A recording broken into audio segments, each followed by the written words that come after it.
এখন বান্দর সেতু পার করছি। ও ভাই সেলফি 1 নম্বর গিয়ার দিয়ে। ইয়া এই তো সে অফরোডিং সাইড দেবেন প্লিজ। बहुत तेज हो रहा है। আমরা কিন্তু ড্রাইভার ভালো না, যখন তখন দুর্ঘটনা ঘটতে পারে।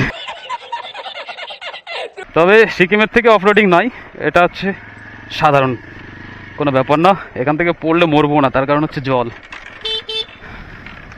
চলেন চলেন চলেন, আমি ক্রস করছি না, আমি ক্রস করে মরবো। गजब बेइज्जती है। এত সুন্দর ব্রিজ, এটা যদি পার না করতে পারে তাহলে আর কিছু করার আছে? না, এটা পলদা নদী, পলদা। আচ্ছা, চুন্ডির শাখা। এবার কথা হচ্ছে এই যে ব্রিজ অফরোডিং আবার, আর এত সুন্দর রাস্তা। এই কাঠের ব্রিজ পার করতে গেলে কিন্তু কোনো রকম পয়সা কড়ি দিতে হয় না। এই পাশের ব্রিজটা ক্রস করতে গেলে, যেরকমটা আমরা স্বর্ণখালী ব্রিজ পার হওয়ার জন্য যে দিলাম শিবনি পাশে, এখানে কিন্তু কোনোরূপ পয়সা কড়ি লাগছে না।